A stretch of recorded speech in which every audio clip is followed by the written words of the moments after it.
नमस्कार दोस्तों, Soni current affair classes की तरफ से मैं सुनील आप सभी का हार्दिक स्वागत करता हूं। आशा करता हूं कि आप सभी लोग कुशल होंगे, स्वस्थ होंगे। दोस्तों शुरू करते हैं आज की क्लास का पहला सवाल। दोस्तों देहिंग पटकाई को हाल ही में किस राज्य ने अपना 7वां राष्ट्रीय उद्यान घोषित किया है? तो दोस्तों ये है आसाम, जिसने हाल ही में देहिंग पटकाई को अपना 7वां राष्ट्रीय उद्यान घोषित किया है। दोस्तों देहिंग पटकाई क्षेत्र हुल्ला, गिब्बन, हाथी, बाघ व अन्य वन्य जीवों के लिए प्रसिद्ध है। दोस्तों राष्ट्रीय उद्यानों की संख्या के मामले में असम भारत का दूसरा राज्य है जहां 7 राष्ट्रीय उद्यान हैं। पहले स्थान पर है मध्य प्रदेश व अंडमान, प्रत्येक में नेशनल पार्कों की संख्या है 9। चलिए दोस्तों बढ़ते हैं अपने अगले सवाल की तरफ। दोस्तों अब देखते हैं आज का दूसरा सवाल।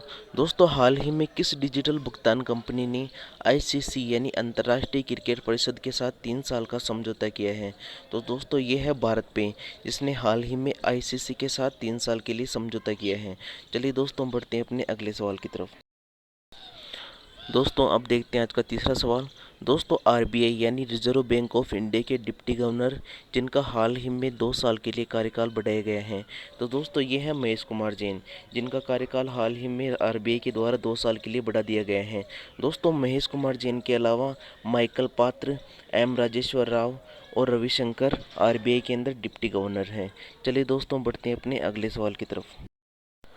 दोस्तों बढ़ते हैं आज के चौथे सवाल की तरफ।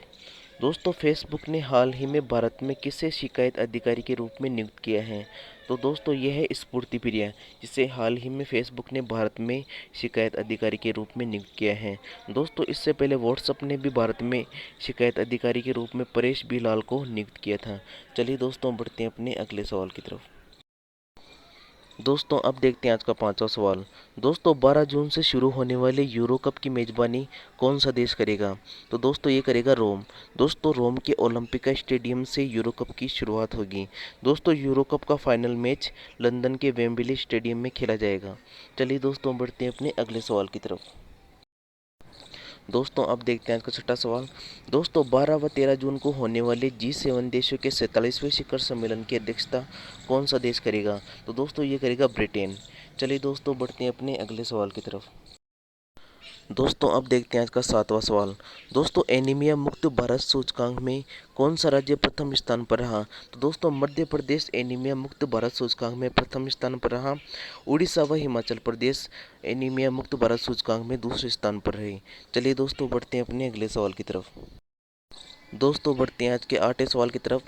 दोस्तों किसानों को मांग आधारित टेलीकृषि सलाह देने के लिए हाल ही में भारतीय कृषि अनुसंधान परिषद ने किसके साथ समझौता किया है?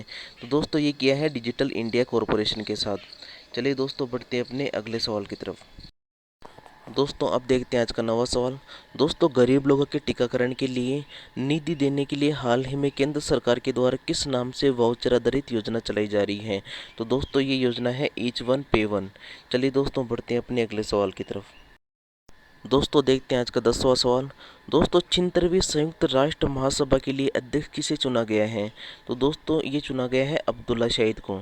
दोस्तों अब्दुल्ला शहीद मालदीव के विदेश मंत्री हैं, जिन्हें 76वीं संयुक्त राष्ट्र महासभा के लिए अध्यक्ष चुना गया है। चलिए दोस्तों बढ़ते हैं अगले सवाल की तरफ। दोस्तों अब देखते हैं आज का अंतिम सवाल। दोस्तों हाल ही में सुप्रीम कोर्ट के द्वारा बीसीसीआई यानी भारतीय क्रिकेट नियंत्रण बोर्ड के लिए पहले लोकपाल के रूप में किसे नियुक्त किया गया है? तो दोस्तों ये नियुक्त किया गया है न्यायमूर्ति डीके जैन को। चलिए दोस्तों इसी अंतिम प्रश्न के साथ आपसे विदा लेता हूँ। आशा करता हूँ कि आपको आज की क्लास अच्छी लगेगी।